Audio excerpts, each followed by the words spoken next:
Bien le bonjour à tous. Nous sommes Copier et Collé. Aujourd'hui, nous allons tester tous ensemble un jeu mythique Super NES et embarquer les esprits grâce à son mode coopération jouissif. Super Protector. Ah non, on avait dit qu'on allait jouer avec les humains. Mais ils sont ragards avec leur bandana à la Rambo. And the guts to get the job done. Les robots possèdent plus de charisme, et c'était l'époque rétro. Arrête avec tes caprices, on s'était mis d'accord avant de faire le test.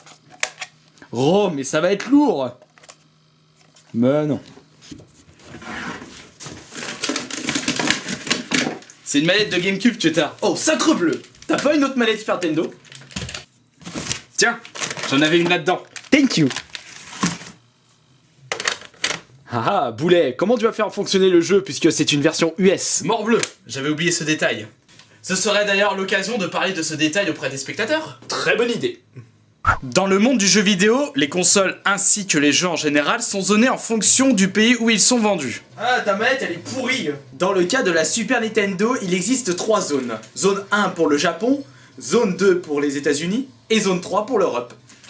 En temps normal, impossible de faire fonctionner un jeu possédant une zone différente de celle de la console. Mais heureusement, il existe du matos pour contourner cette règle. C'est le cas d'ailleurs de cet adaptateur, où il suffisait simplement de mettre le jeu US ou Jap avec un jeu européen dans l'autre sens.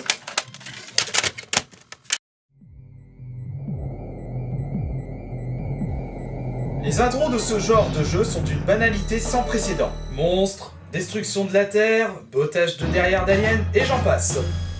Passons et allons directement dans les options pour nous octroyer cette vie et passer en mode difficile. Tu crois qu'on va y arriver? Je te rappelle qu'on joue pas à Street of Rage. Ne t'en fais pas, ce sera les doigts dans le nez.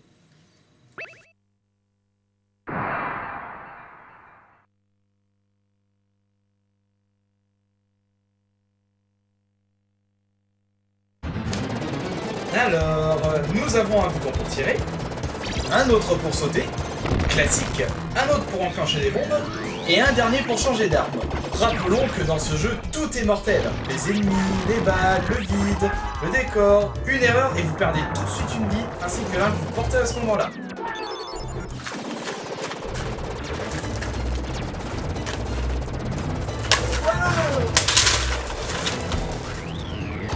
Nous avons donc intérêt à économiser nos vies. Heureusement, beaucoup d'armes différentes sont présentes pour nous aider durant notre périple. C'est ce que nous allons vous présenter dès maintenant. L'arme de base du jeu est une mitraillette avec une ligne de mire réduite au minimum et une puissance de feu ridicule. Cette arme est limite inutile contre certains ennemis. L'arme symbolisée par un S possède la même puissance de feu que l'arme principale. Mais il a la particularité de balancer des boules de gélatine dans un grand rayon. Très efficace contre nuées d'ennemis faibles. Le L est un laser ayant la même portée que l'arme de base, mais il est nettement plus puissant. Le H est une arme à missile tête chercheuse. Inutile de vous faire un dessin. Le C est une sorte de mini lance-roquette auquel ces missiles explosent après une certaine distance, augmentant ainsi sa puissance de feu. Et enfin, le F est de loin l'arme la plus puissante du jeu, un lance-flamme. Possédant certes une faible portée, mais ultra efficace contre les ennemis et les boss du jeu. Vous avez grand intérêt d'en avoir toujours un sur vous.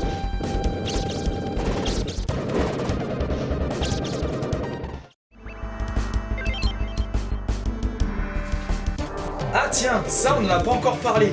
Dans ce jeu, il y a également des niveaux avec vue du dessus, qui donnent une toute autre dimension au gameplay. Notamment durant le 5e niveau.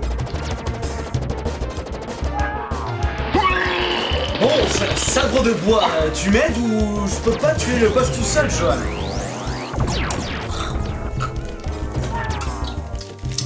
Elle a une drôle de bouche, cette poche. C'est celle qu'on a utilisée en Street of Rage.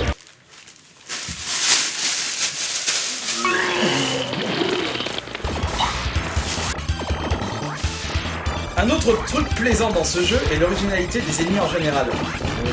Les vulgaires soldats décérébrés, tu trouves ça original? Je parlais surtout des boss de jeu. On a droit à une tortue géante, à une araignée mécanique, à un espèce de cœur entouré de facehuggers.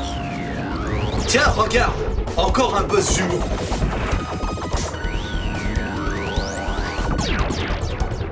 Mais surtout, c'est ce boss. C'est d'ailleurs l'un des plus épiques de l'époque de la Super NES.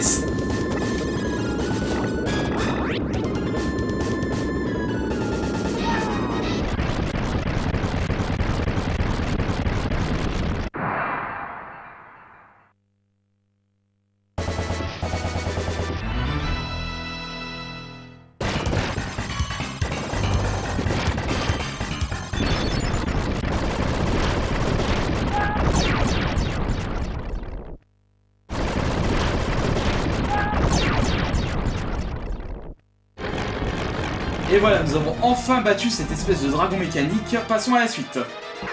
J'ai peur. Ouh, attends, il y a une arme. Prends-le. Ah, parfait. Un F. T'as un F, j'ai un C. FC. Ah, on n'est pas Guitar Hero. Et Ah, diantre. fichtre. Balance tes bombes. Il est énorme, il est monstrueux, et on dirait qu'il est... invincible. Tue-le, tue-le, tue-le. Vise son cerveau. Ah, je me suis Elle est encore une larme. Allez, encore. Oui, on l'a tué. Attends, il y a encore la musique. Il doit être encore vivant. T'as combien? T'as une vie. J'espère qu'il est pas gros après, parce que... Bon, on a encore nos armes. On pourra... Ça peut aller.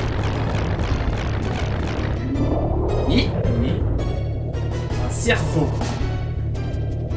Attaque-le, attaque-le. Attends, je vous... Une roulette russe. Attends.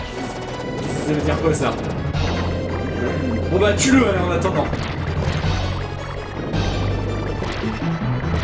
Mais pour le moment, ça va. Ah, ça s'approche. Ah, je... Contre singerie. Sabre de bois. Et j'ai plus de vie. Bleu, on va essayer de le pousser. C'est quoi cette attaque de l'enfer? On va se faire tuer là. Je suis mort, je suis tout seul. Ouais, j'arriverai jamais, je sais même pas comment il reste de vie. Tiens le coup. Ah. Oh.